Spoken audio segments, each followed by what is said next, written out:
WBEV, Beaver Dam, a Good Karma Brands radio station. From Beaver Dam Lake to Horicon Marsh and everywhere in between, we're talking about what's important in your hometown. This is Hometown Today on 95.3 WBEV, powered by Daily Dodge. A lot of sunshine already. We are on our way to a beautiful day throughout Dodge County. It is 55, a lot of sunshine on our way to a high of 73, and we'll get to enjoy that through Friday. Amy Hudson here with you in the Slumberland Furniture Studios and the Daily Dodge TV studios as we stream live at dailydodge.com. Just click on the Daily Dodge TV tab. That will get you engaged with the stream. And better yet, just subscribe to Daily Dodge TV on our YouTube channel. When you're on YouTube, just search for Daily Dodge TV. Make sure you click the notifications icon and you'll be ready to roll. You'll get updates when we are live in the Daily Dodge TV studios, whether it's here at 100 Bill McCullum Way or when we're out and about covering a community event like the Beaver Dam Homecoming Parade this Friday. You'll find us in front of McKinstry's Home Furnishings in beautiful historic downtown Beaver Dam, or one of our many sporting events. So Daily Dodge TV. The return of the garden doctor, Dick Zondag from John Garden Center this morning, right around 9:35. And of course, he'll be taking your questions via phone and text as we embrace fall and all that comes with it, as far as the fun that we can have in our gardens and our lawn. We get to welcome back a new friend and neighbor, and we'll welcome back a familiar friend and neighbor and meet someone new today. Really excited to welcome back Tanya Lemke and to meet Carrie London. They are with Path of Hustisford. Good morning, ladies. Good morning. Oh, that was adorable. You did that. Did you practice that on the way to the studio this morning? It's great to see you again, Tanya. Thank you for making the time today. And thanks for welcoming us back. Well, of course. And Carrie, I'm really thrilled to meet you and that too. You can join us today. It was really great when I had a chance to meet Tanya. You had someone else that was with you that day. Deb Whalen, she's one of the Path board members along with me. You guys are doing great work in Hustisford. You're welcome. Thank you.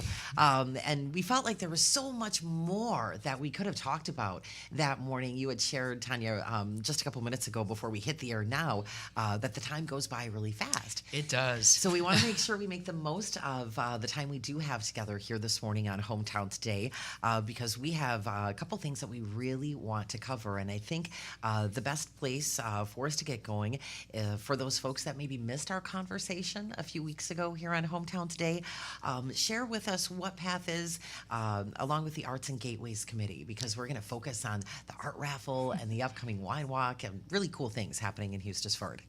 Alrighty. Well, Path was the brainchild of 2 years of planning through the University of Wisconsin community placemaking program, where we hosted a charrette, and that charrette took place in May of 2022, and after going through all the community involvement and the surveys and all of that, we reconvened after receiving a report back from the UW program, and committees formed where people, brainstormed and collaborated of things that they'd like to see happen in their community, and kind of 5 divisions of committees depending on what they were working on. One was schools, one was arts, one was gateways, which ended up combining because they were kind of looking towards similar things. There's the Pelican Trail Recreational Trail Committee, and assorted others, a group focusing on Niter Park that's sprung forth. And we've just been working with these groups to find funding and develop projects and get those going in our town. And the Arts and Gateways Committee has been very active and has had several successful programs or projects completed or in multiple phases, or moving forward with them. So, and the one that we're very excited about is the mural we're here to talk about today. Yeah, there's a big dedication ceremony that will be happening this weekend, and we do have to take a quick break, and when we come back, we're going to talk about this beautiful mural. I don't know if you can zoom in on this, but I love the story behind it. I love the artwork, and we're going to talk about what we can look forward to with that mural dedication ceremony coming up this Saturday. Can you guys believe we're wrapping up September this Saturday, September 28th. This is Hometown Today, presented by Professional Floor Covering, your floor, and so much more, and brought to you in part by McKinstry's Home Furnishings in beautiful historic downtown Beaver Dam. Hometown Today on your hometown station, 95.3 WBEV, powered by Daily Dodge.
Professional floor covering, bringing together friends and neighbors on Hometown Today on your hometown station, 95.3 WBEV, powered by Daily Dodge. Hometown Today, presented by Professional Floor Covering, your floor and so much more, and brought to you in part by McKinstry's Home Furnishings in beautiful historic downtown Beaver Dam. We are talking about Hustisford. It is also beautiful and historic. We have two guests with us today that are with Path of Hustisford. We have Carrie London with us and Tanya Lemke. I haven't had my coffee, so I'm having trouble enunciating and getting my words out here this morning. When we first had a chance to get to know one another a few weeks ago, Tanya, and we were talking about Path, and thank you again for sharing what you did at the start of the show here today, because it's important to know how things happen and what it takes to get projects off the ground, to make differences in our communities, to get that engagement from people. Volunteers are so important. People like your board members, Carrie, that really want to make a difference. And I love a good event. And one of the things that you had shared with us when you were on Hometown Today a couple weeks ago were some of these mural projects. And I got to learn about why the pelicans are significant in Hustisford. And then you gave me this cool postcard when we were getting settled in here in the Daily Dodge TV studios. And this is beautiful. The We Heart Lake Mississippi. It is a gorgeous mural. The dedication ceremony will be happening this Saturday at 1 o'clock, so we'll make sure we get you those details. But Carrie, you played a huge part in this mural, and not just you. You had some help from some really special helpers. So please share the story about the concept and who was at your side through making this happen. It is really beautiful. Thank you. Welcome. Thank you. Back in the fall of 23, there was the committee put out a request for mural ideas, and we had 8 entries. One of them was my daughter, Grace London. How old is Grace? Grace is going to be 19 in a week. Oh, super cool. So, yeah, she's in her freshman year at Carroll. Happy early birthday to her, Yes, 19. Oh my goodness, it goes by so fast. I know it really does. She's my baby, so I'm very but her entry was chosen unanimously, so we went ahead. She was very excited about that. And as the year had gone by, we looked at how to do it. You know, we were looking at different muralists who could come and paint this. And then Grace was like, well, I kind of want to do it myself. Is that an option? Because she's a very artistic kid. She designed this whole thing herself. And we were like, well, we've never done a mural that's gigantic. And share with everyone where the mural is located, on what building, where they can see this in downtown Hustisford. It's on the soap shop, which is the Nature Made Heaven Sent soap shop on the corner of Tweedy and Lake Street in Hustisford. So prominent right Yeah. there downtown. Yes. Also It's where large. the river comes from, the dam, the river entrance to the lake. So having a lake-themed mural there was That's perfect. brilliant location. Way to go, Grace.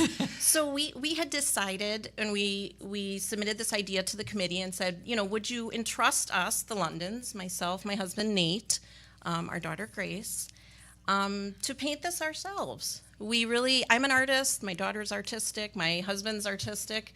We thought we can do this and save that money for future murals and future art endeavors for the town of Hustisford. That's really thoughtful. Yeah, so that's what we did. Are you from Hustisford? Are you and Nate from the area? What's your story? We are not. We bought lake property, fell in love with it.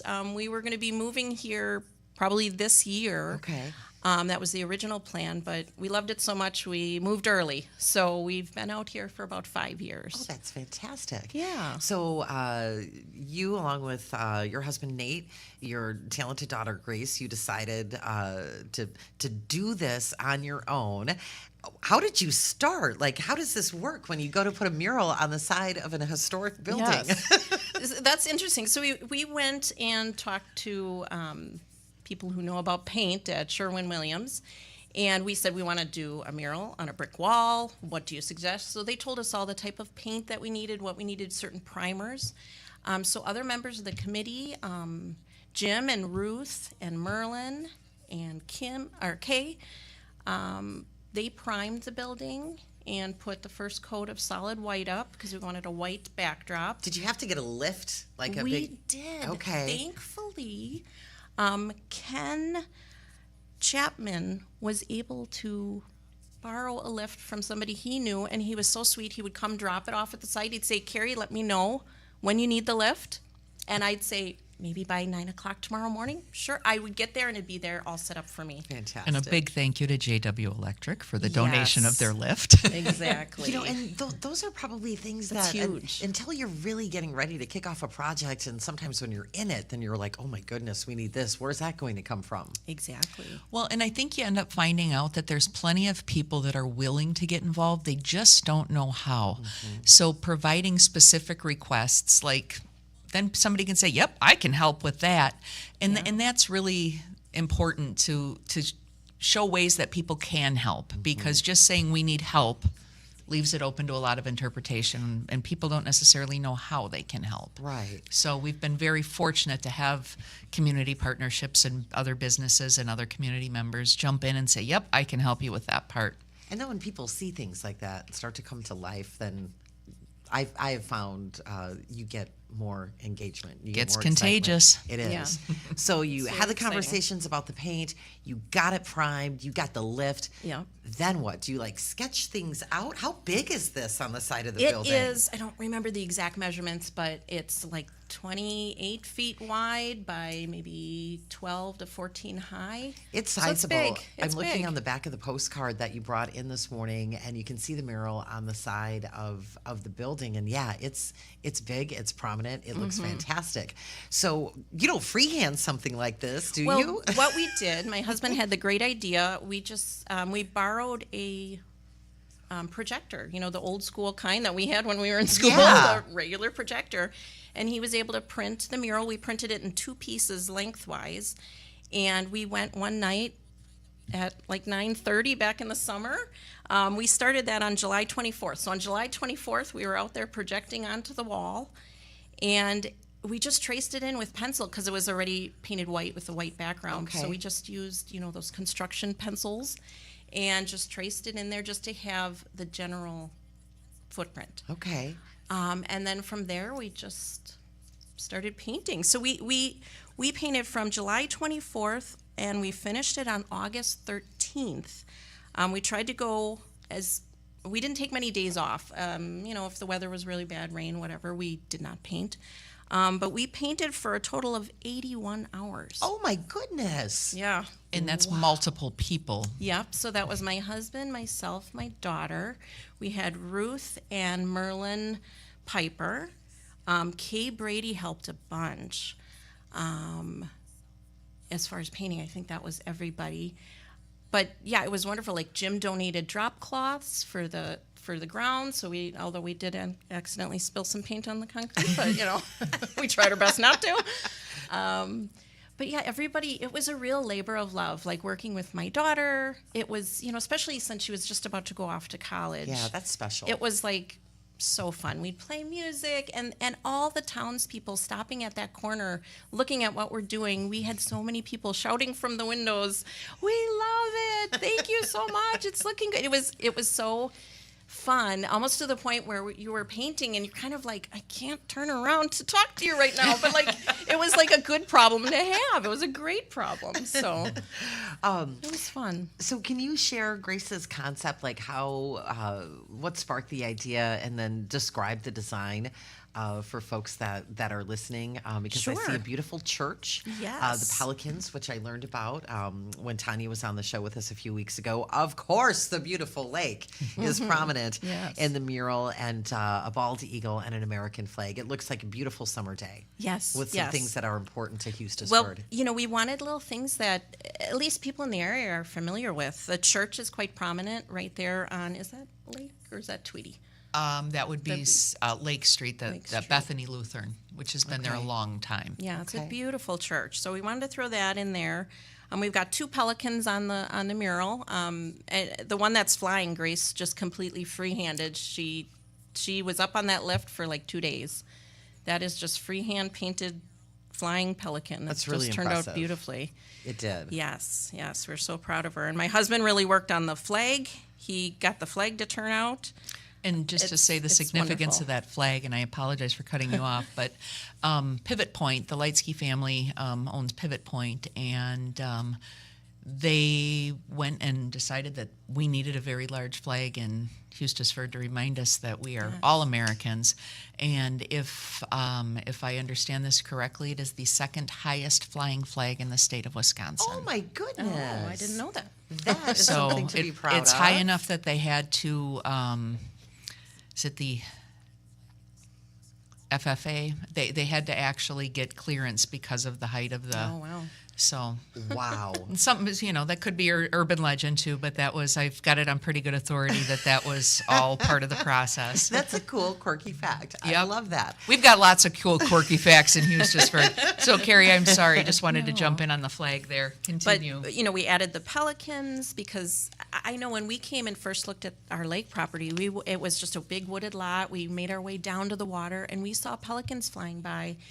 And I was just shocked. I'm like, what? There aren't pelicans in Wisconsin. And This they're is big crazy. birds. Yeah, you know them when you see them. So I think that they've been back maybe 10 plus years, Horicon Marsh area, and then they've come down to Lake Sinisippi. So Yeah.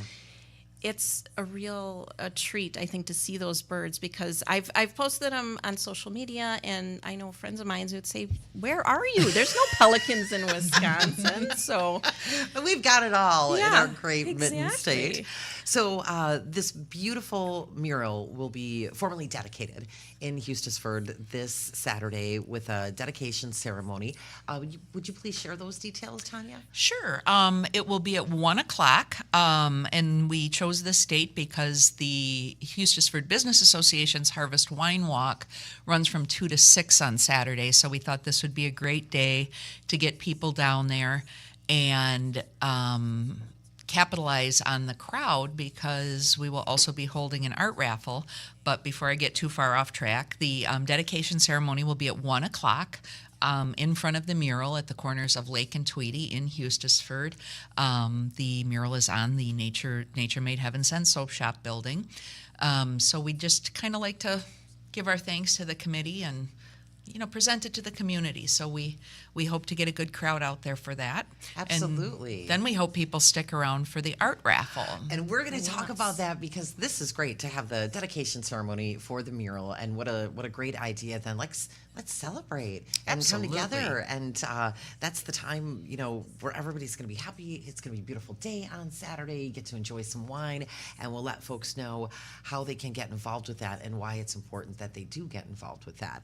We're talking this morning with Carrie London and Tanya Lemke with Path of Hustisford, talking about the beautiful mural that will be formally dedicated this Saturday at 1:00, and then at 2, art raffle, wine walk. So we'll get those details from Tanya and Carrie next here on Hometown Today on your hometown station, 95.3 WBEV, powered by Daily Dodge.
professional floor covering, bringing you Hometown Today on your hometown station, 95.3 WBEV, powered by Daily Dodge. It is fall formally.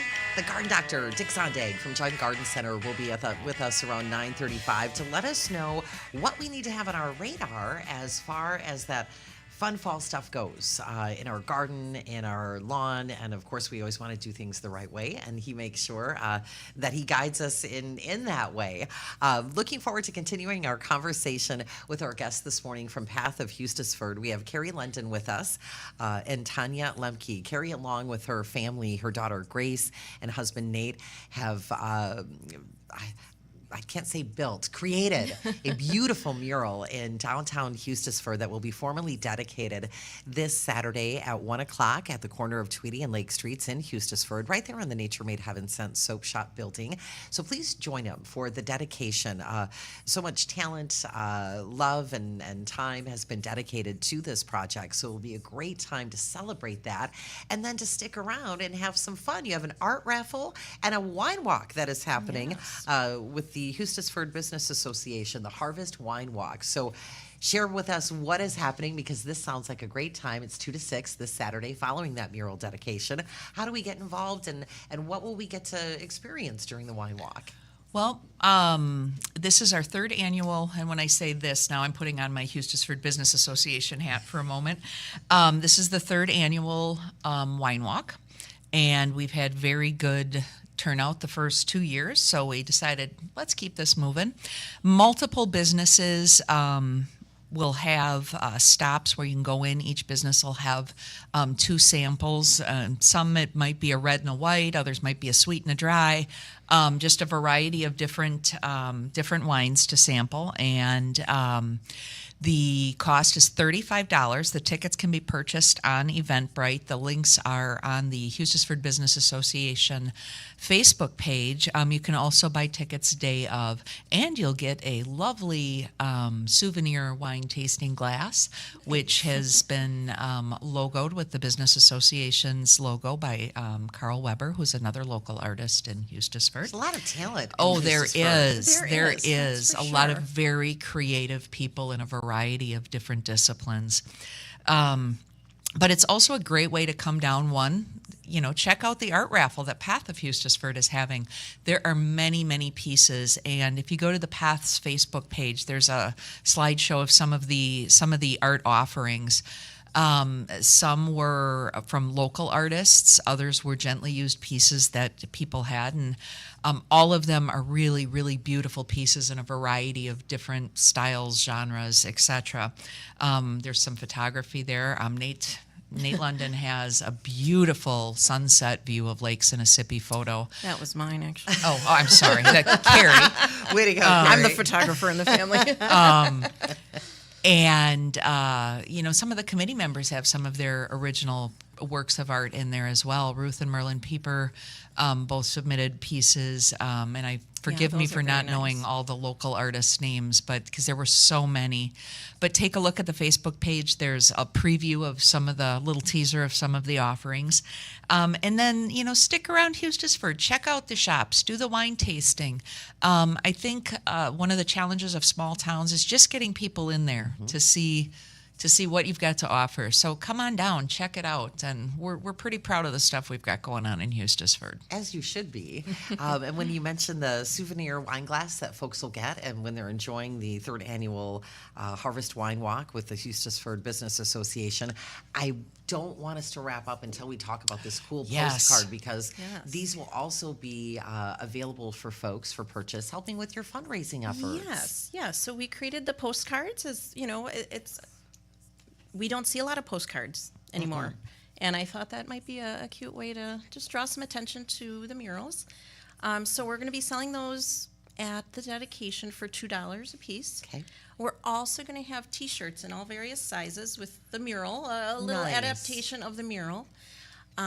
For sale, they're going to be $25 a piece, or you can get 2 for $45. That's fantastic. Yeah. I wish you guys the best day on Saturday. Thank It's going to you. be so much fun. You're welcome. Again, where can folks go? You mentioned the the Path Facebook page. And was there another place that folks can go? The Path Facebook page will have a preview of the art raffle items, and the Hustisford Business Association Facebook page has the wine walk event and the link to Eventbrite for the tickets. Excellent. Thank you so much for making the time to come in this morning and talk with us. It's really exciting when we see things come to life from all of the hard work and the dedication that has been put in, not just, with the mural project alone, but everything that Path has going on. Please know that you are making a difference. Well, thank you for that, and thank you for giving us the airtime. We really appreciate it, and I'll be knocking on your door to come back. I can't wait for that. I look forward to it. Well, thank you. You're Thank you very welcome. much. My Thank you. pleasure. Tanya Lemke and Carrie Linden with us here this morning from Path of Hustisford. Get this Saturday on your radar, 1 o'clock. Make your way down to Hustisford to join them for the mural dedication ceremony. Again, that's at 1 o'clock, right there at the corner of Tweedy and Lake Streets in Hustisford on the Nature Made Heaven Sent Soap Shop building. I know you've seen it. You can't miss it when you go Kathy down Hildebrandt. It's yeah, amazing. when you go down that beautiful street. And definitely stick around. Check out the art raffle and join the 3rd annual Hustisford Business Association Harvest Wine Walk. Get those tickets. That will be happening from 2 to 6 following the mural dedication. The garden doctor, Dick Zondag from Chung Garden Center, will be with us in just a few minutes following a big news update. We're heading over to the Daily Dodge News Center for local news, sports, and weather update, and we'll get it going with an update from ABC News here on Hometown Today on your hometown station, 95.3 WBEV, powered by Daily Dodge.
This is Randy from Professional Floor Covering, welcoming you back to Hometown Today on your hometown station, 95.3 WBEV, powered by Daily Dodge. I couldn't help this morning feel a little bit like Anna in the movie Frozen when she's all excited about the big celebration that is happening. It's Coronation Day.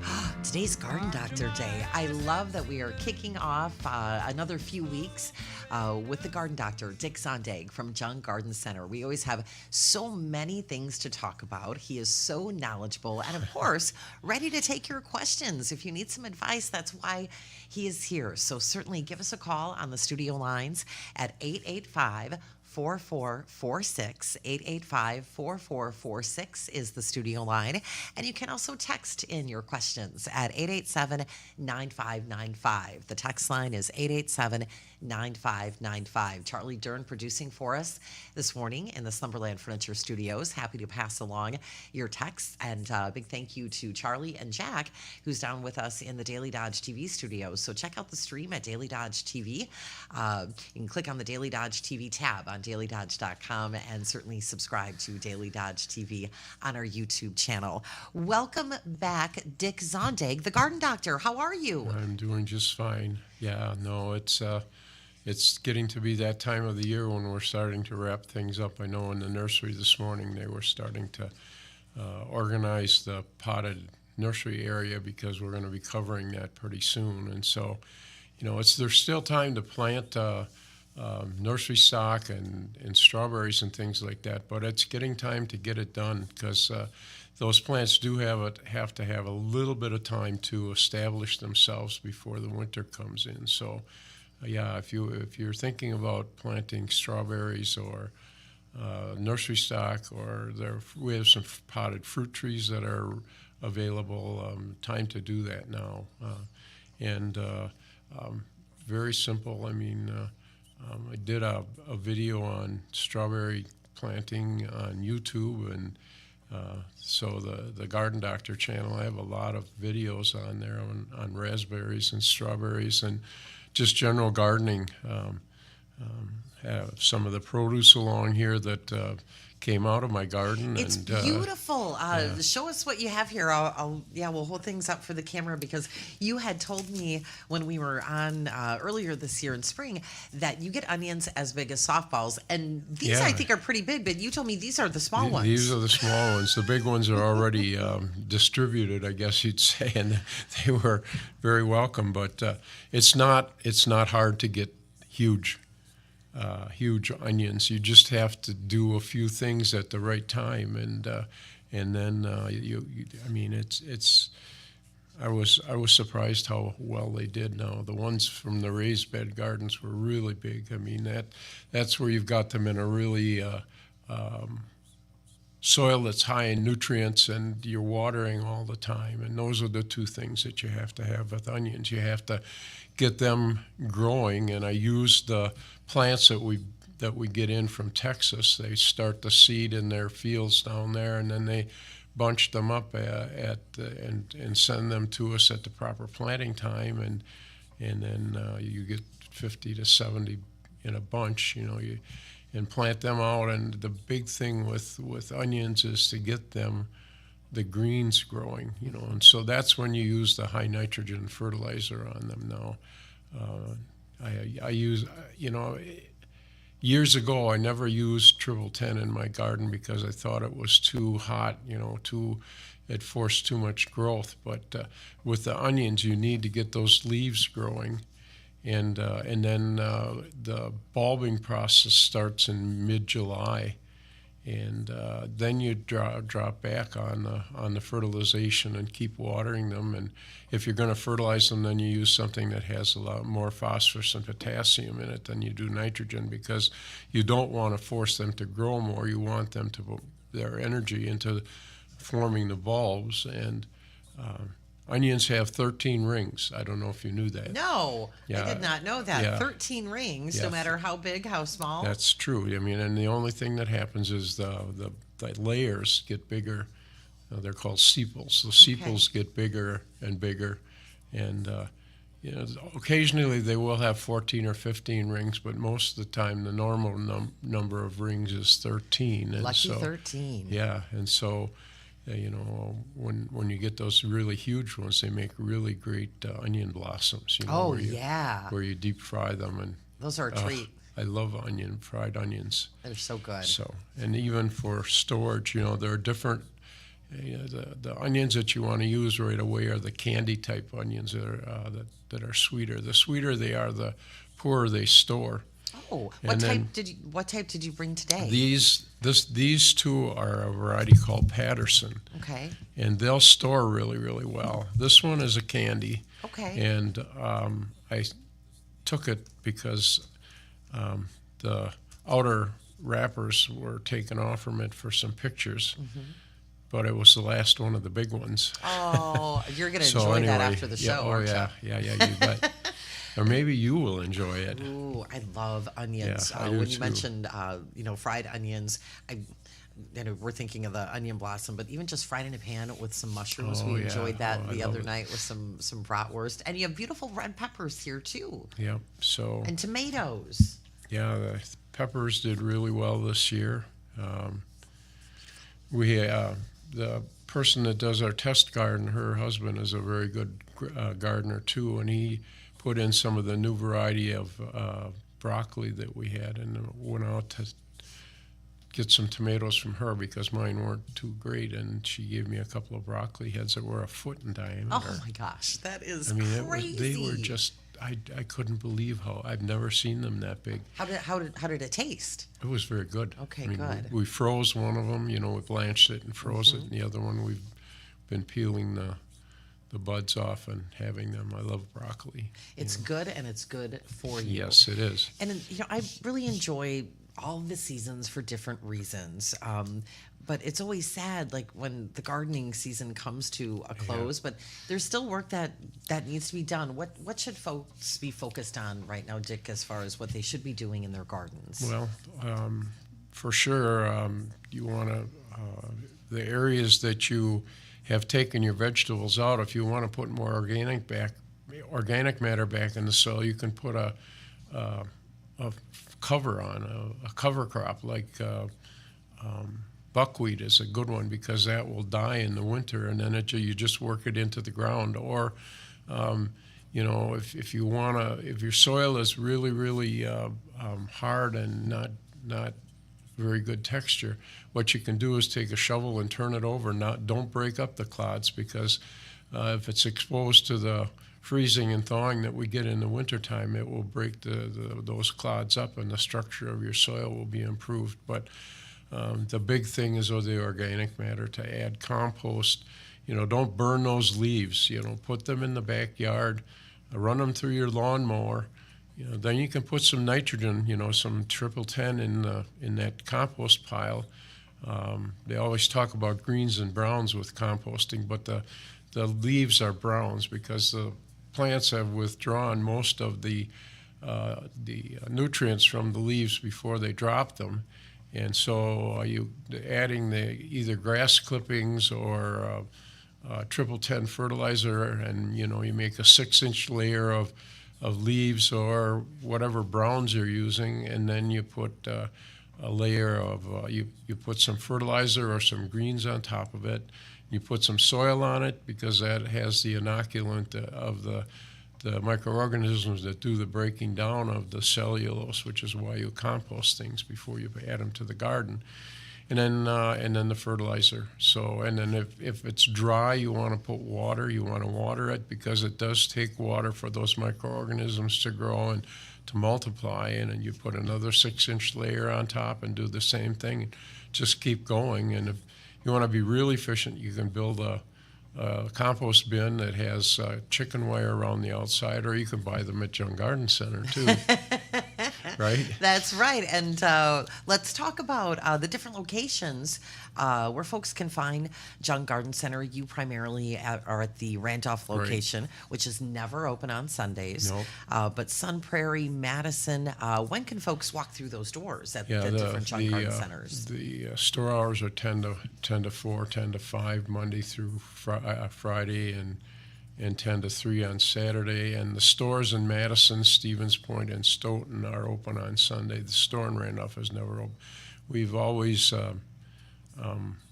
honored our religious friends in our community, and so we do close on Sunday in Randolph, and we try to keep that a tradition.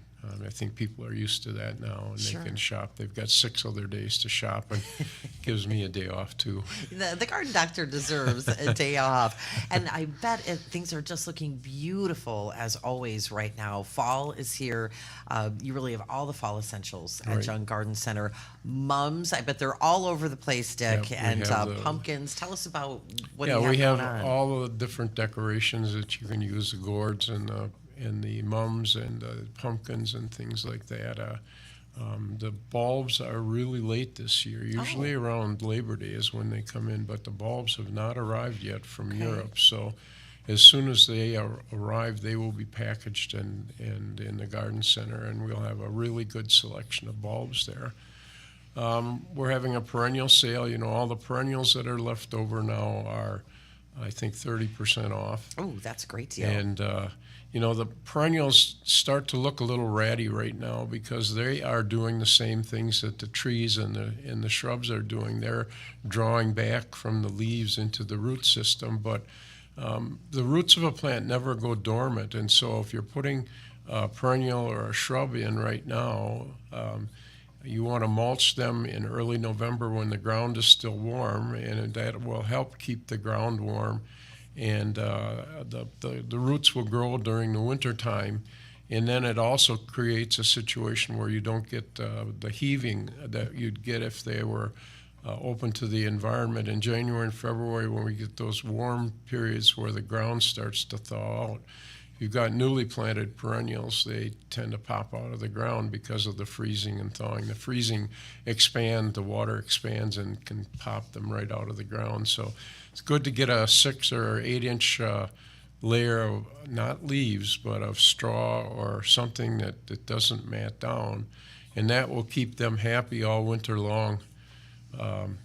Same way with the shrubs, you know, time to get them in. They will grow all summer long, and will start to establish so that in the springtime when they are, when the soil thaws out and the season starts, they'll have some established root systems so they can take off. So we've got some sales on the nursery stock also. So, you know, we've got a little extra of those things, and so we're putting them on sale. So, yeah, Now's the it's time. really a good time to get in. And with lawn care, now's the time to fertilize your lawn because, as I always say, spring and fall are the 2 times when your lawn grows. They like the cool weather, the cool nights, and the warm sunny days, and that's when the grass grows. And so if you've got trouble with weeds in your lawn, now's the time to fertilize, because if you fertilize in early summer, you're favoring the weeds because the lawns are going dormant.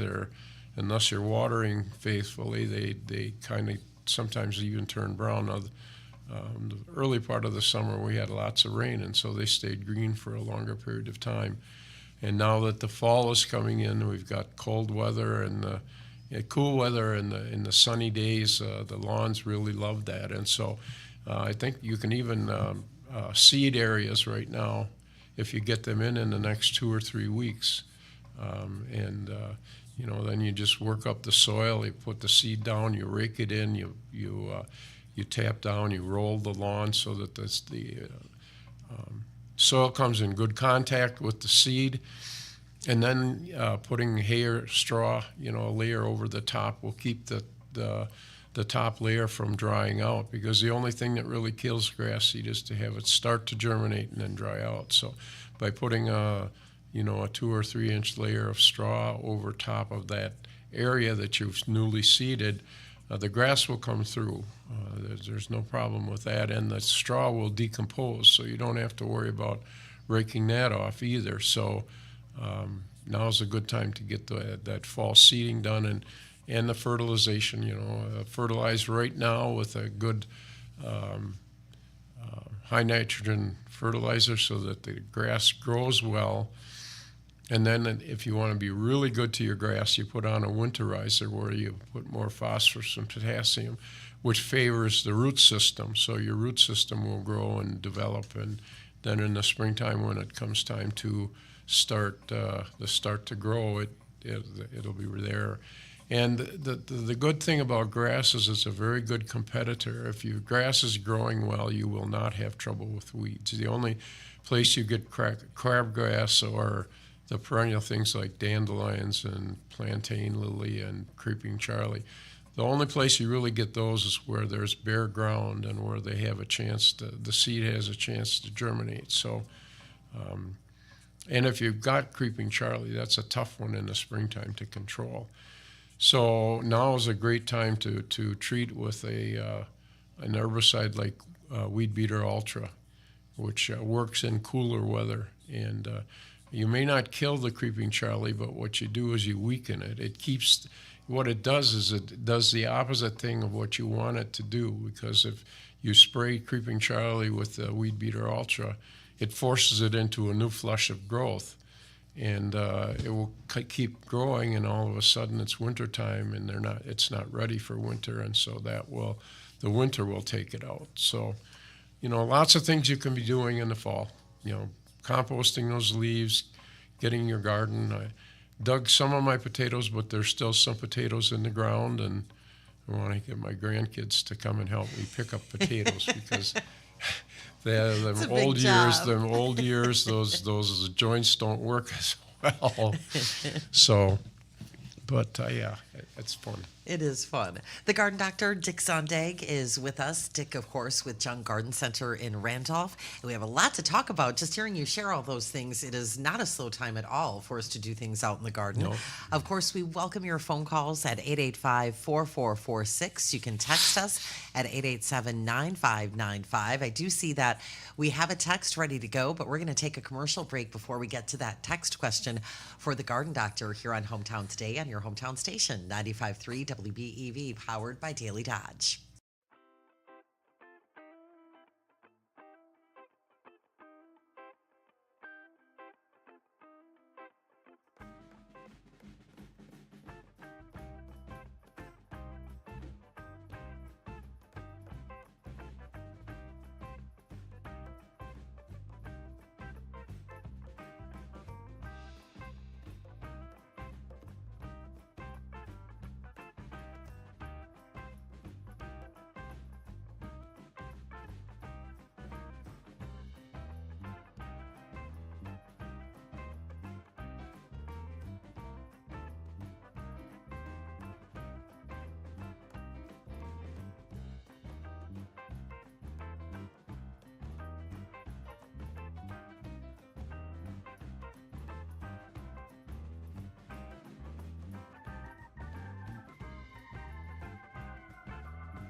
From Margazan to Marshall, Fox Lake to Fall River, Watertown to Waupun, and everywhere in between, we're talking about what's important in your hometown. This is Hometown Today on 95.3 WBEV, powered by Daily Dodge. Happy fall, y'all. Amy Hudson here in the Summerland Furniture Studios and the Daily Dodge TV studios as we stream live at dailydodge.com and also on our YouTube channel. Search for Daily Dodge TV. All of a sudden I paused because I also wanted to mention our guest today, Dick Zondag, the garden doctor from Jung Garden Center, also has a YouTube channel. So you definitely want to search for the garden doctor. And what's so great about your videos is that sometimes it really helps people when they have that visual. And that's really helpful that way. Have you shot any new videos recently? Well, we did one on strawberries and raspberries, and yeah, we've got a couple of other ideas on different things, but there are a lot of them out there. I think we've got like 80 different videos on there, and how to plant potatoes, how to do the onions like we've got here. Yeah. And then strawberries are a big one because we sell a lot of strawberries, and if you do it right, boy, you'll get really beautiful strawberries. So. Well, we have a question about strawberries. I want to remind folks, of course, they're welcome to phone in with their questions at 885-4446. And you can also text at 887-9595. And we have a question via text. They're wondering how to store a container of strawberry plants for the winter. And this listener shares that they have three half-gallon buckets growing strawberries, or 3 to 5 gallon buckets growing strawberries.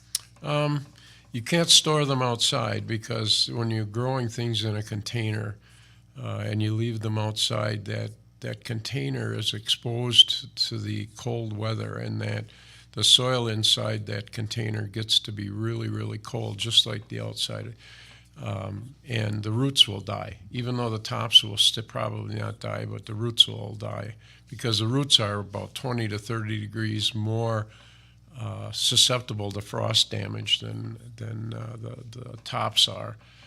So what I would do with them is either if you've got a cool garage or something where you're not going to get as cold the temperatures, either do that, or you can wrap blankets around them so that the cold doesn't get to them, or actually you could dig a hole in the ground and not completely bury them, but put them in so that the whole volume of soil that's in the pot is buried in the ground, and that ground is a good insulator.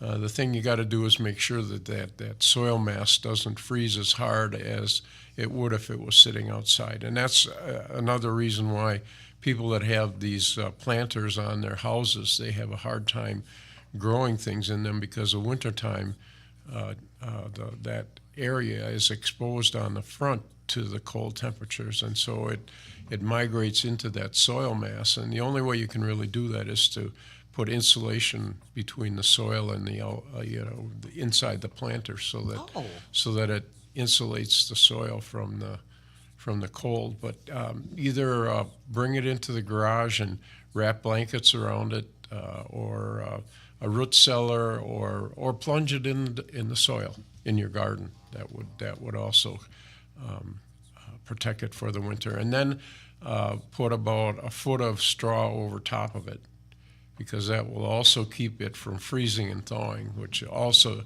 wreaks havoc with planters. I have those planters on the front of my house, so I took a mental note. That is really good to know. I usually don't bother putting anything in them after what I have there in the summertime is gone and has to go. Right. Then I just fill it with like pumpkins for fall and Sure. greens for winter. So that's really good to know. So I learned something even before we hit the air together today, that strawberries really are great to grow in the fall, as you shared. So they get established, and those are one of the many things you can find at Jung Garden Centers. How did your strawberries do over the season? Because you love them. Yes, I do, and I have them planted in a very strategic area, but the thistles invaded this year, so no. I had to take drastic measures, I guess you'd say, and I got a whole new strawberry bed this year. Better luck next year. Will you be Well, doing no, anything this fall? I did them. Oh, you got 'em. I did this Okay. right after they were done fruiting. I killed everything, and then replanted them, and they're doing just fine. Good. I'm going to have plenty of strawberries next spring. I love strawberries, and They are the best. yeah, you can freeze them and use them for ice cubes. You know? Absolutely. We're going to start feeling like ice cubes here pretty Yeah, soon. It's yeah. going to be another nice week as far as the weather goes. Yeah. So now really is the time to get things Yeah, I moving. mean, if you do want to get some strawberries into the ground, you have to do it within the next week or two. Oh my goodness. Because they do, you know, I've got a system for growing strawberries where you start them in the spring or in the summertime, where you start them indoors before you plant them out. But it wouldn't work now because they would be too succulent, starting them indoors and planting them out. So you can still, I mean, the plants that we're selling are dormant, and so you plant them, they'll start growing a little bit, but the roots will start growing. And then if you plant them in the fall, you should cover them with a foot of straw for the winter and early November, and that way they'll stay really nice and then warm over the winter, and then next spring they'll come through. You may even get a few strawberries out of them from if you plant them this fall. Not a lot, but maybe a few. Well, a few is better than none at all. That's for sure. Dick Zondag, the garden doctor with John Garden Center, with us here this morning on Hometown Today. Phones open, of course, for your questions at 885-4446, and you can also text at 887-9595. More with the garden doctor here on your hometown station, 95.3 WBEV, powered by Daily Dodge.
Hi, it's Randy from Professional Floor Covering, making sure you don't miss what's happening in your hometown. It's Hometown Today on your hometown station, 95.3 WBEV, powered by Daily Dodge. The garden doctor, Dick Zondag, the John Garden Center, is with us. Of course, the phone's open for your questions. He's here to help make sure you do things right so your garden is producing the way you would like it to. You're getting it ready for fall the right way, and there are things to still do in your yard. So certainly ring us up at 885-4446. 885-4446 is the studio line, and you can also text at 887-9595. 887-9595. Dick brought in some beautiful veggies from his garden. We have a couple different varieties of onions, some beautiful red peppers, tomatoes, which are my favorite. And I was sharing with him off air that I had a friend back home who had asked me if I, wanted any like squash and carrots to take home. And this was like well past fall. We were in winter, and she took me down to a root cellar that she had, and everything was like it just came out of the garden, Dick. And you were talking about some of those veggies that we can keep in like a cool, dark place, and they're gonna last for us because it's a lot of love and time that goes into taking care of our gardens. We don't want to waste anything that comes out of it. So what are some of those things that we can keep for a long time that we might not be aware of, and how do we do that the right way? Well, there are some of the squashes. I mean, that's why you have a catalog. You give it a description of what that particular variety of squash will do. Some of the squash are really sweet, and they're really, really good. The sweet potato squash, really, really good, but they don't store very well. But, you read the description, and it'll tell you that the butternut squashes really store well, and so you want to keep them in a cool area. Like she said, the root cellar is below ground, and so it stays cool. You can store carrots there. I've seen people storing carrots in sand or in peat moss. Oh, my goodness. The way that I do it is we grow them in our raised bed because that's the only place to grow carrots, because they like to go down. They like less resistance than soil, and you can grow them in soil, but the raised bed is where they really shine. So we just kind of dust them off. We don't wash them real hard because there's a sort of a waxy coating over that root. And then we kind of grade them, and the bigger carrots go in the big bags, and the smaller carrots we use right away. And we put them we have a refrigerator in our garage. We have a heated garage. We don't keep it hot, but we keep it above freezing. Do you put plants in your garage over the winter? We do. Okay. But we put it in the crisper of our refrigerator that's in the garage for our beverages and stuff. And we still have, I think, a few carrots from last year there. That is unbelievable. And so you just have to realize that they're going to start they're going to start putting out roots, and so you just peel them off, and they really store well. You put them in plastic bags because you don't want them to dry out, because if you don't put them in plastic bags, the refrigerator will dry them out. But putting them in plastic bags, keeping them cool. Root cellar for potatoes. Potatoes you can store for a long period of time, but you have to keep them out of the sunlight. If you've got a lighted area and you're keeping potatoes, they turn green, because potatoes are stem tissue, and there's chlorophyll there, and if you get any light on them, they turn green, and that green is not good to eat. So you have to peel that off. But you can store potatoes in a cool, dark area. Like I said, squash. Green tomatoes, if you've got green tomatoes, you can take them downstairs in your basement and put them on a table or on a shelf, and they'll start to turn red. And No way. Yeah, you take green tomatoes, and they will start to turn red. So, don't just let those green tomatoes go to waste. They don't last a long time, but a month or a month and a half, and they're good for stews and actually for regular eating. Radishes, you can store them for a little while. They're not like carrots, but But there are a lot of things you can, store up over winter, and then of course the freezer is an excellent place for, broccoli and cauliflower and Peppers. My and mom used to peppers and chop up peppers. tomatoes, and Yeah. if your onions start to sprout, you can start. That's my phone. I'm sorry. Oh, it is? Well, you know what? I just noticed that we have a caller on the line. So maybe since I haven't put them on the air yet, they're just calling you personally, yeah, Dick. could be. Yeah, Well- but like I said, if they start to the onions start to sprout, you can cut that off and then chop them up and store them in the freezer. They do really, really well in the freezer. That's good to know. Really helpful. Dick Zondag, the garden doctor, is with us from Jug Garden Center. We are going to head to the phones at 885-4446. Good morning. You're on the air with the garden doctor. Good morning.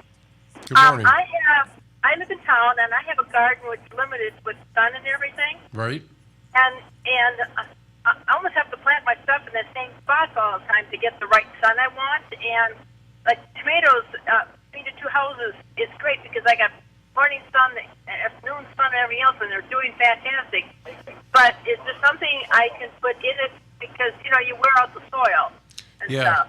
Compost. And compost, okay. Well, I'm working Yeah. on that too. Yeah. The next thing is, the one under my garden in the back, it doesn't get as much sun, but I had all my different squashes set up that they were in tomato cages that grew up, but they all got, like, by the roots, it started to rot out and stuff, so I didn't get much production this year.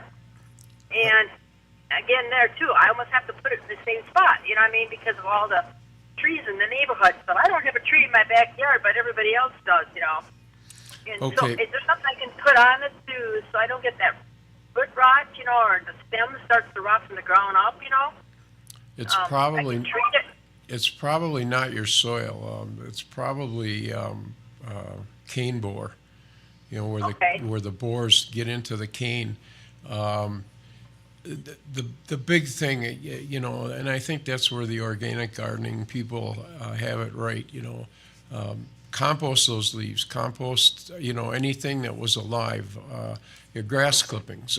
You can use those for mulch, but you can also compost them, and then add that to your soil and keep enriching your soil with compost. And we do recommend rotating crops because with tomatoes they get diseases the diseases overwinter in the soil, and so it's best if you don't put tomatoes on top of tomatoes for years and years and years. But I've also found that if you add compost to the soil and keep the soil nutrition up there, so the soil is very healthy.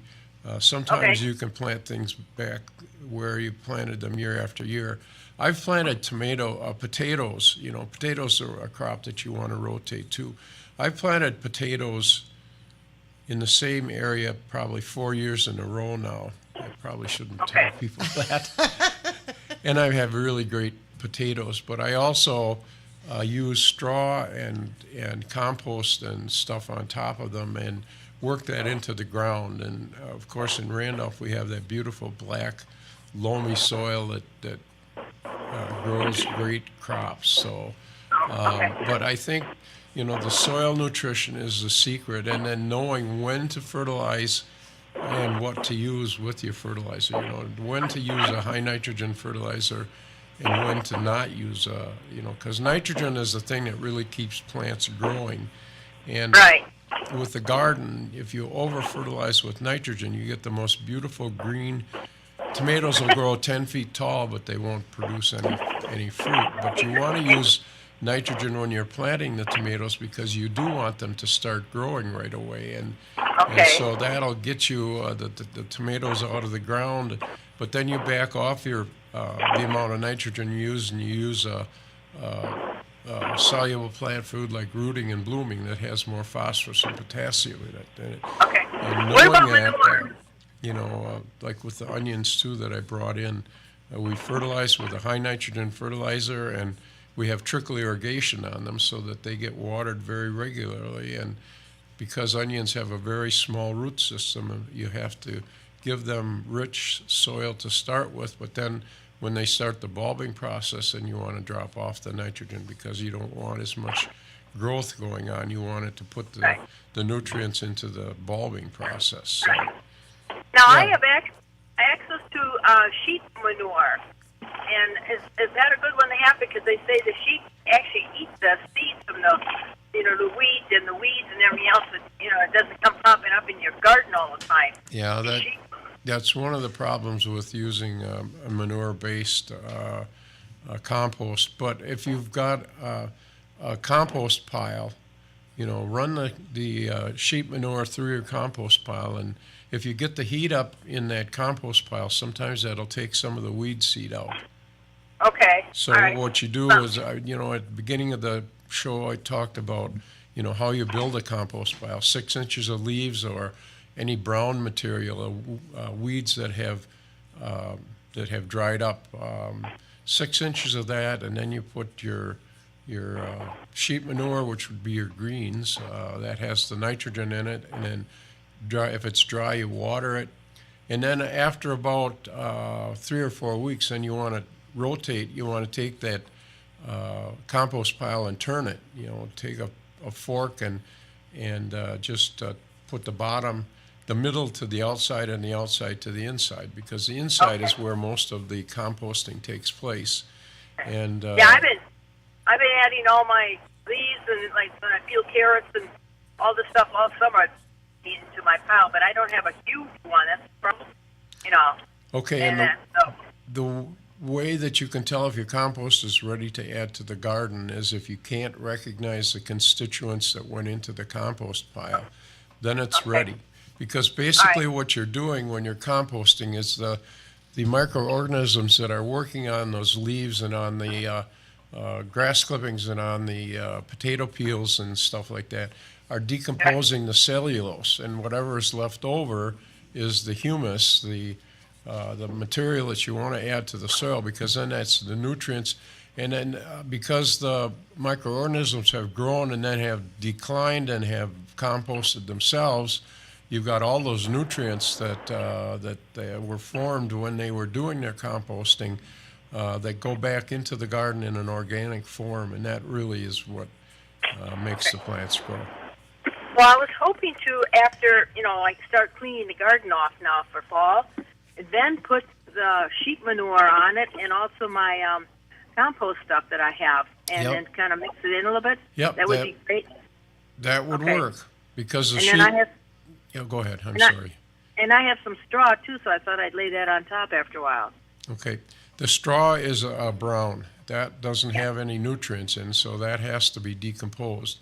The compost and the sheep manure, work that into the soil, and then you'll probably have to work the straw in next spring, because the straw will not compost by itself. But it will start to break down the area that's right next to the ground. So. Okay.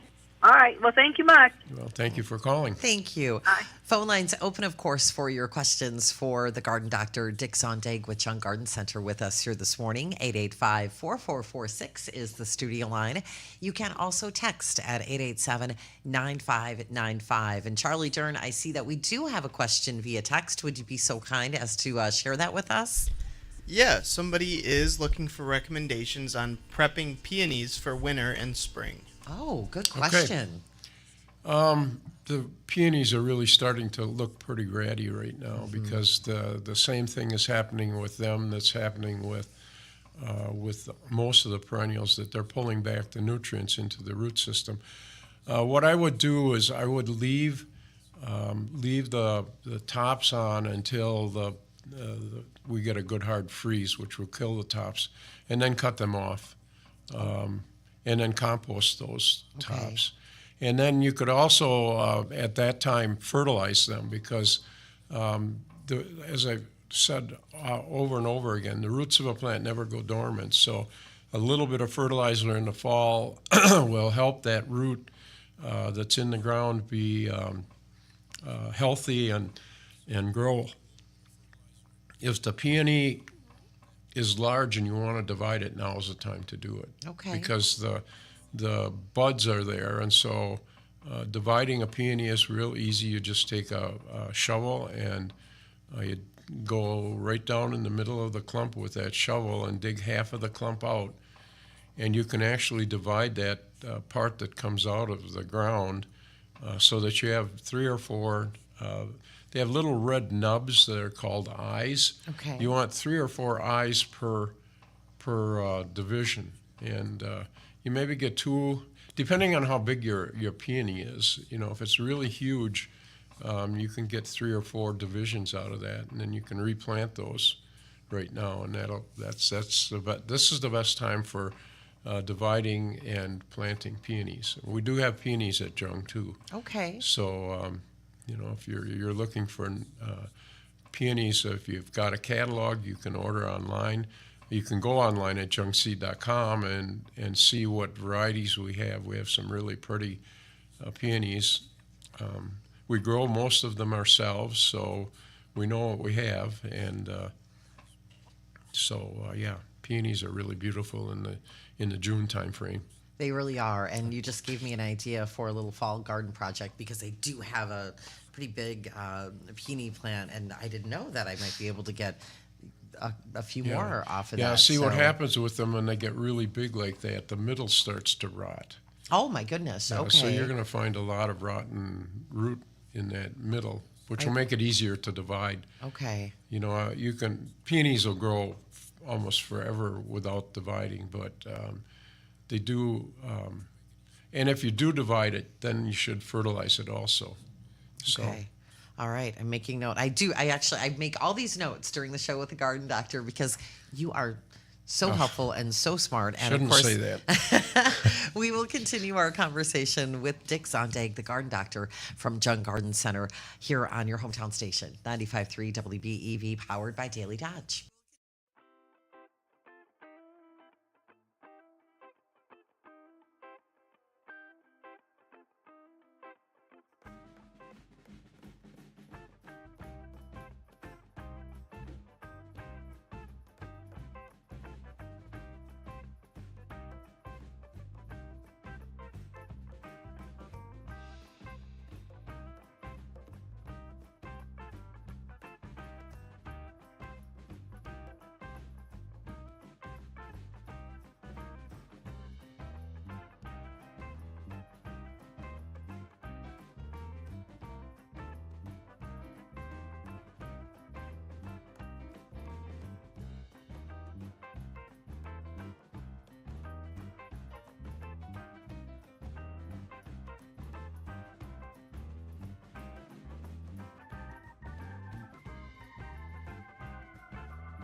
Hey neighbor, this is Randy, owner of Professional Floor Covering, welcoming you back to Hometown Today on your hometown station, 95.3 WBEV, powered by Daily Dodge.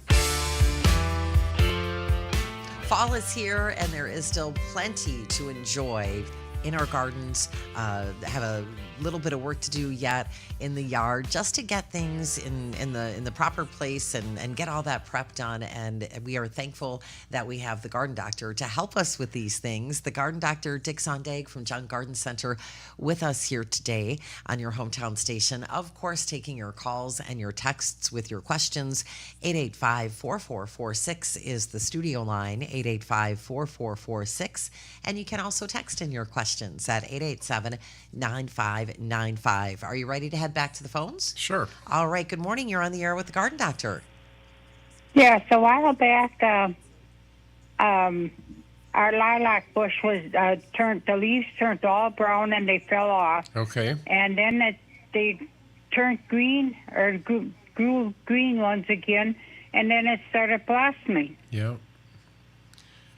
What's happening there is the stress that we had from the lack of rain put the plants into an early dormancy, which made them drop their leaves. And that's why a lot of the trees were turning their fall colors early this year, because they were under a lot of stress. Putting a plant under stress will make it more ready to go dormant. And the reason that you're getting new leaves is that the plant, the inhibitors that were in the plant have been degraded, and so now the plant is going to start flowering. Those buds that were supposed to stay dormant through the fall and winter, the inhibitors that were in them have been degraded, and so they're starting to flower right away.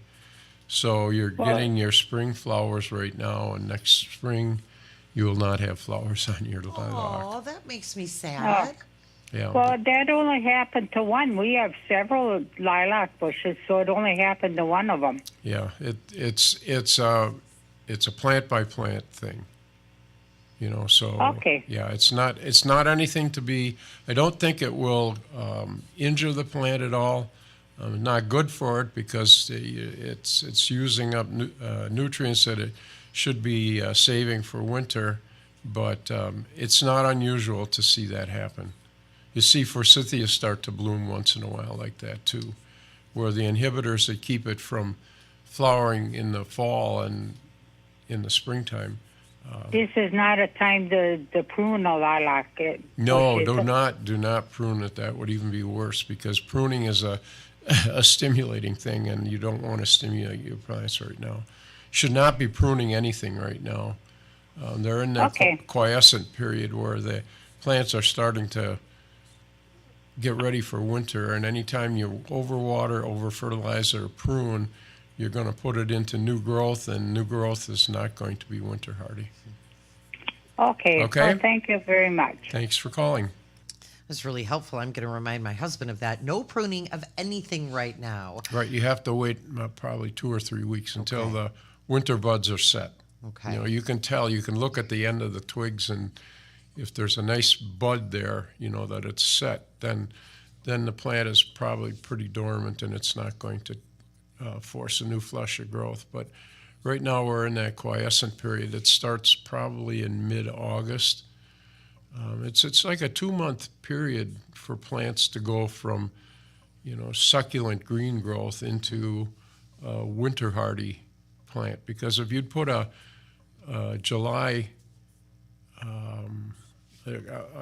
growing tree into freezing conditions, it would kill the tree, because it's not ready for winter. There's a process that goes on in a plant that takes it from that green growing plant into a winter hardy plant, and it takes it about 2 months to do that, and it's called a quiescent period from that mid-August until it's ready for winter. And anything that you do to stimulate it will cause that plant not to be as hardy as it should be. It's especially true with roses. You don't want to do much cutting of roses after the 1st of September because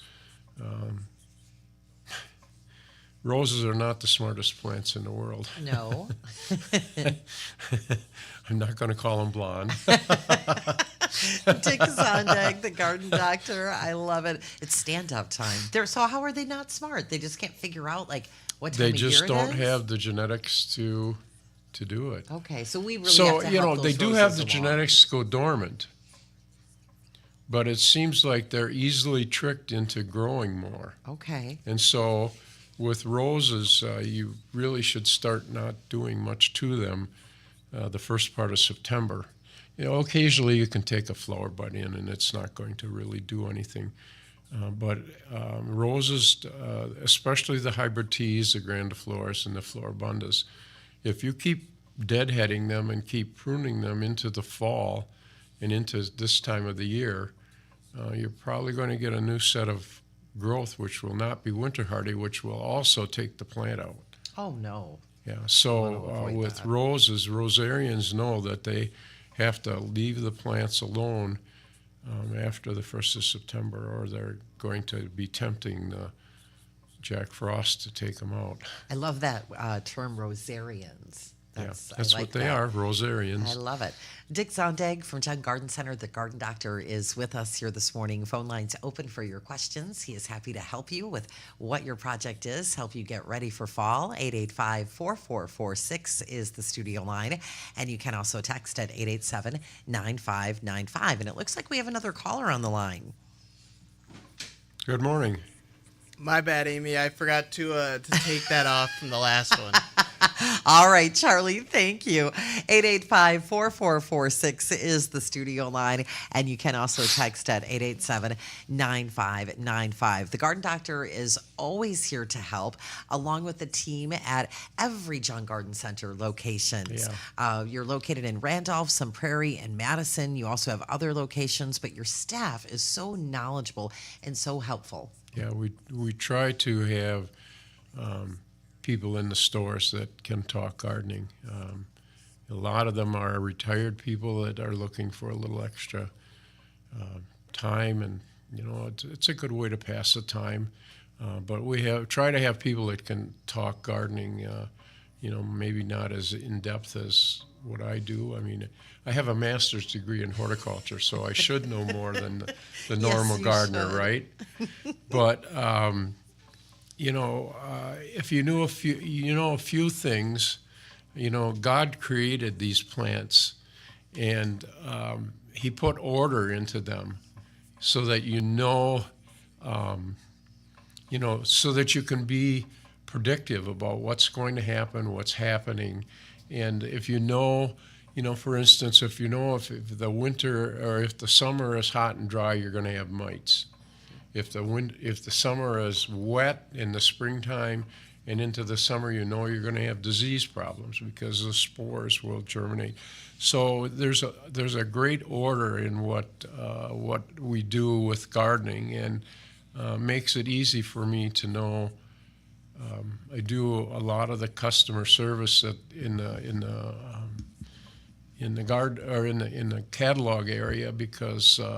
The easy things can be handled by the ladies that work there, but, there are some things that are a little more difficult, and so, if you knew a few basic things, you can pretty well think through what's going to happen because everything has great order. I mean, it's just unbelievable. Well, and we always learn when you're on the show with us, and you're so modest, but you are so talented and really are an expert in what you do. Learn that, hey, we've got about a week left if we want to, get some strawberries in. Yeah.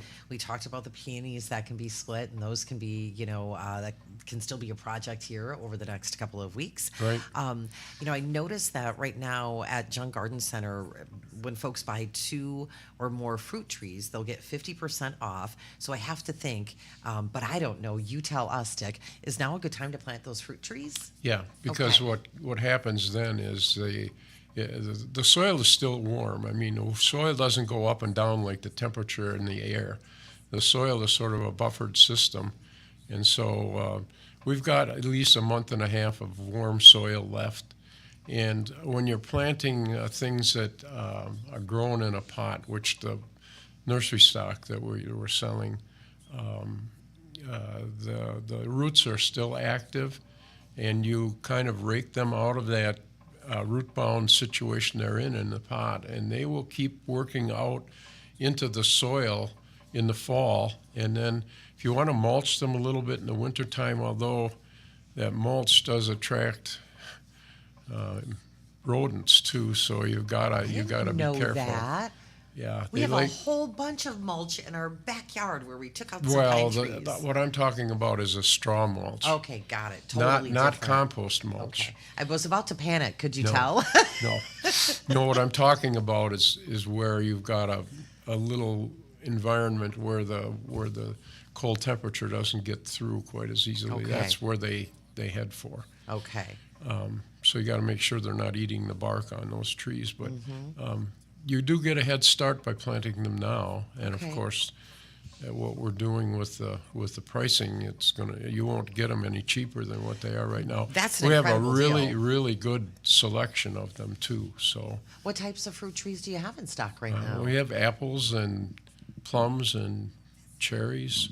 Oh, You know, good. a little bit of everything. I'm not sure I would try to tackle peaches in the fall. They really need a good growing season before they go through a winter. But most of the other fruits will transplant really, really easily up. Raspberries, grapes, things like that would work really well in the fall. Getting excited. I feel like we have a whole another not full season of gardening, but there's certainly a lot to still enjoy.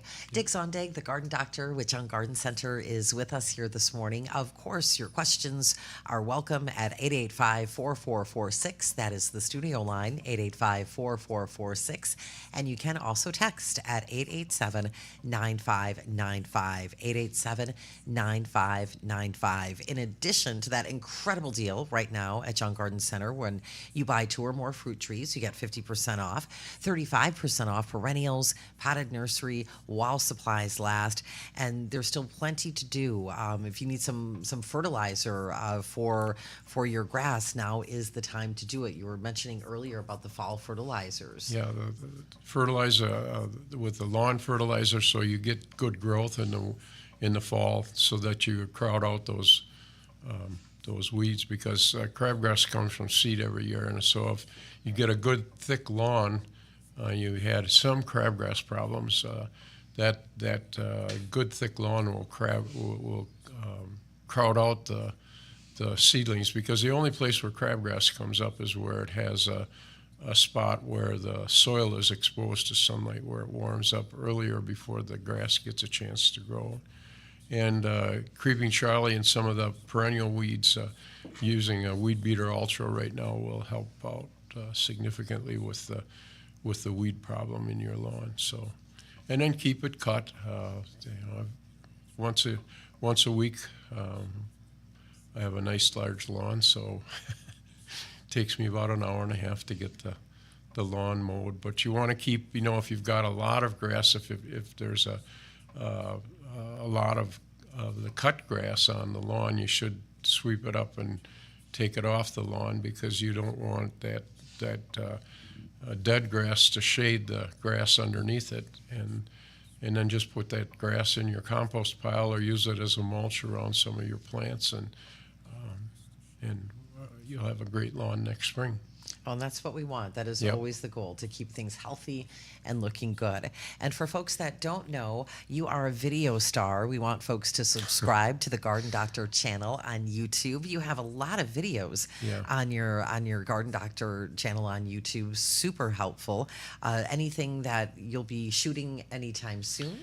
A little bit about potatoes coming out of the ground. We're going to finish up the raspberry video. I'm going to be putting some wires up, because my wife, when she's picking the raspberries, doesn't like it when they're on the ground. No. And so putting up some wires to keep the raspberries from growing, pruning out the canes that fruited this year, because they're going to die in the winter anyway, is a good thing to do in the fall. If it's red or brown, it's probably, and it has the little nubs on it, that's going to be dead next spring anyway, so it's time to get in there with the pruning shears. With the ever-bearing raspberries, some people just cut them off at the ground every year because then they get an earlier crop the next fall. But there are some of the fruit buds left, so if you want to get in there and tie those up, cut the tops off, that the part that fruited is not going to fruit again. So the thing with all the berries and the fruits and things like that, the flower buds for next year's crop are initiated in August and September of the year prior. Okay. And so with the raspberries, the ever-bearing ones, they're coming, the fall crop is coming on the canes that grew this year, where the summer-bearing varieties will stay dormant through the fall and winter and blossom on next year, and then they die.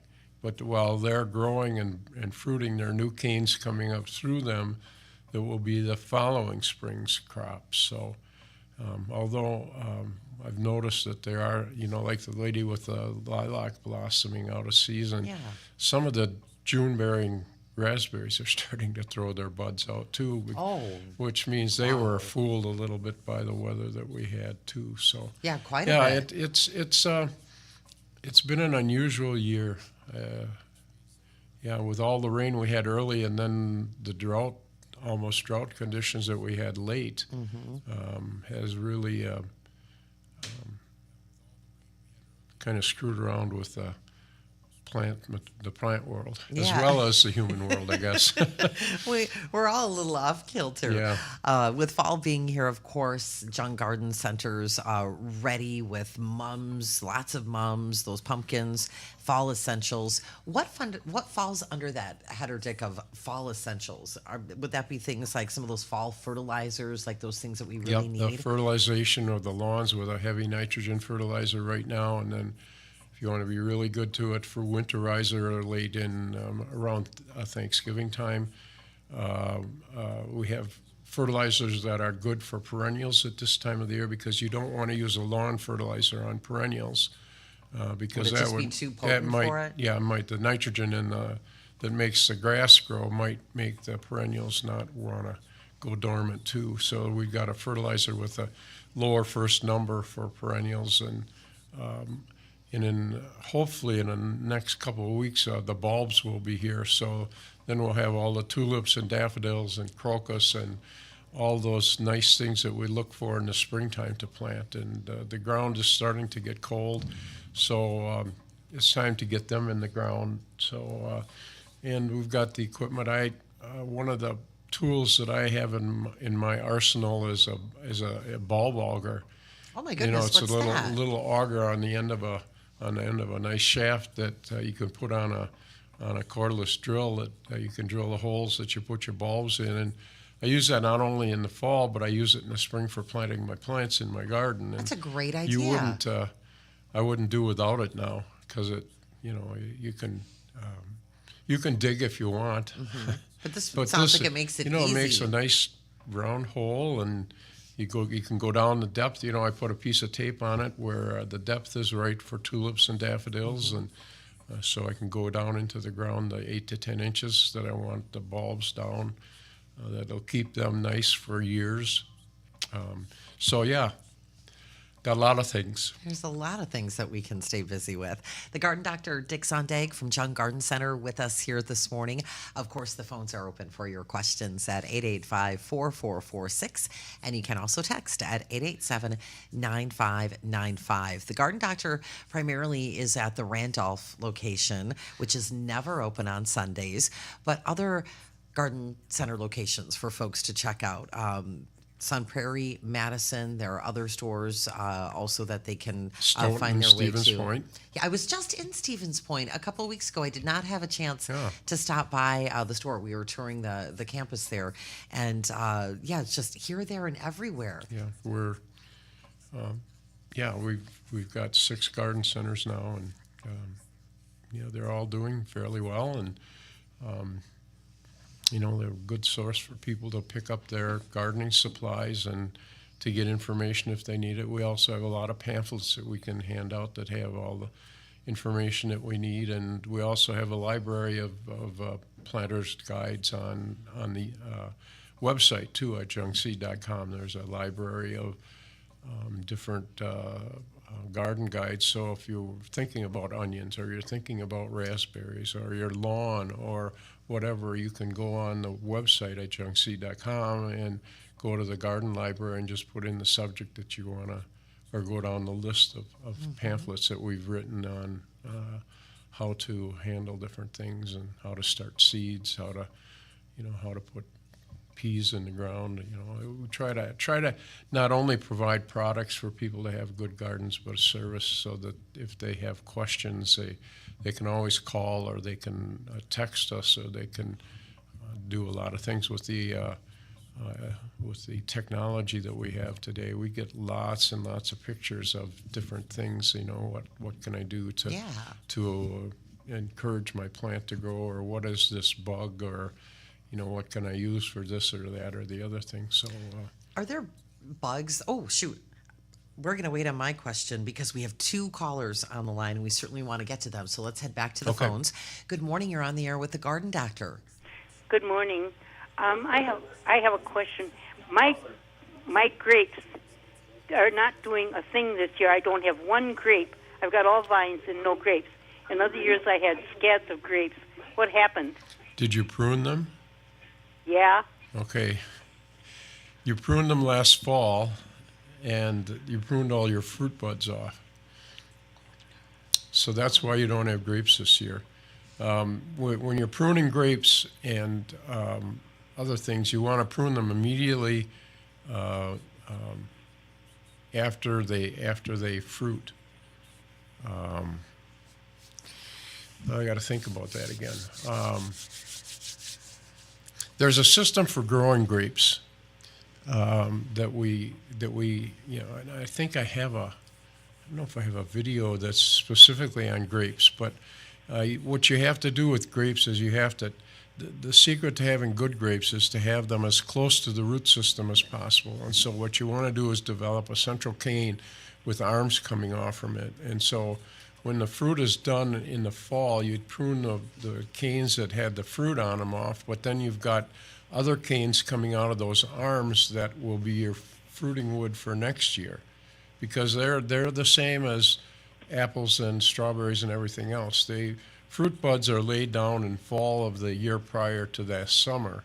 And so there's a system, really hard to describe over in a short period of time, but there's a system that you can develop so that you've got new fruiting arms coming out of those, new fruiting canes coming out of those arms every summer. So when your fruit is done, you cut the ones that fruited off, but then you train over the ones that grew this summer out of those arms, and those are the ones that will get you your fall, your crop this year. Okay. So if you go to the website, I'm sure there's a I don't have a pamphlet on computer. Well, you could pop it into one of the John Garden Centers. Sure. Dick They was would sharing. know how to tell you Yeah. too. Okay? Okay, so in other words, you're saying don't cut them this year. No, I wouldn't cut anything this year. Okay. But then, Thank you.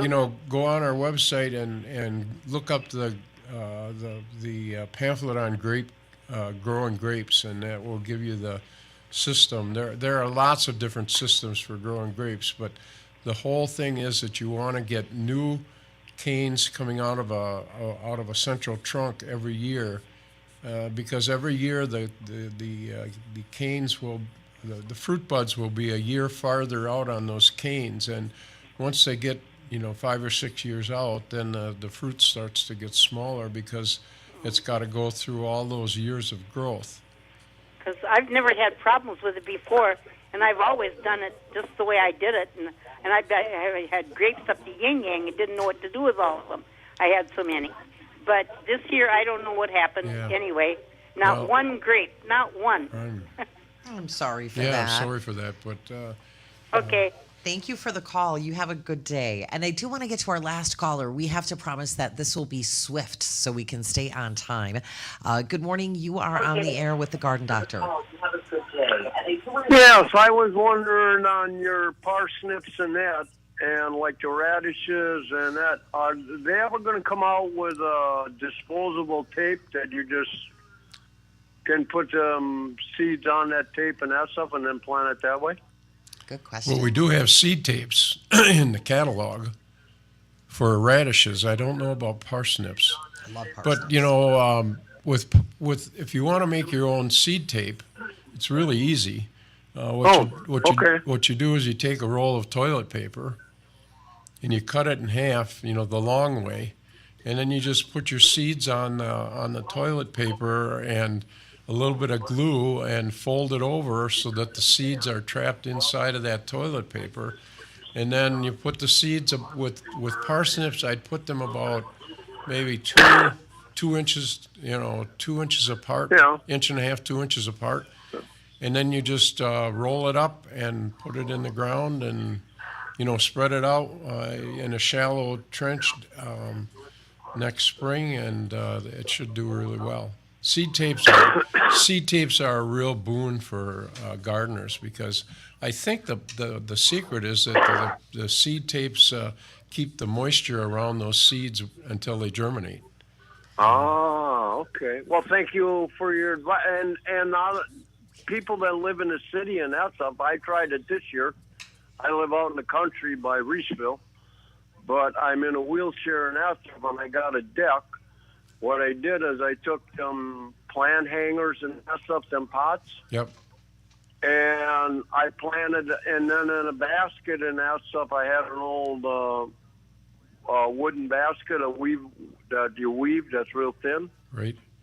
And I put my potatoes in there and that stuff. Now this year I didn't have to use a shovel to dig my potatoes. Yep. Well, it sounds like you're doing things right. Thanks for the call. Well, thank you, and you're that's an awesome show, and you have a good weekend. Yep, thank you too. Thank you. It is an awesome show. It's so great to have you back, and we want to make sure folks know that they can enjoy the replay of the Garden Doctor show Saturday mornings at 10 o'clock, and you'll be back with us next Wednesday at 9:35. Dick Zondag, the Garden Doctor with John Garden Center. This has been a paid program. Advice and opinions expressed during the program are solely that of John Garden Center, not WBEV or Good Karma Brands.